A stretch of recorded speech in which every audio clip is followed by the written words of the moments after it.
Hello everybody, in today's video I'm going to show you how to remove you may like suggestion on TikTok.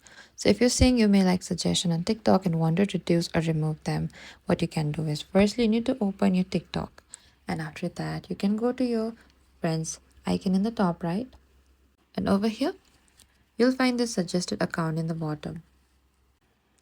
And from here what you need to do is you need to simply select this three dot icon beside the suggested account. And if you find any not interested or remove if available, you can do that.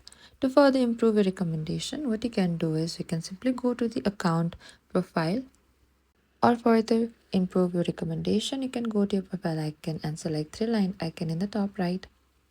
And from here select account setting and privacy. From here you need to select this content and preferences in the top. And over here what you need to do is you need to select this refresher for your feed.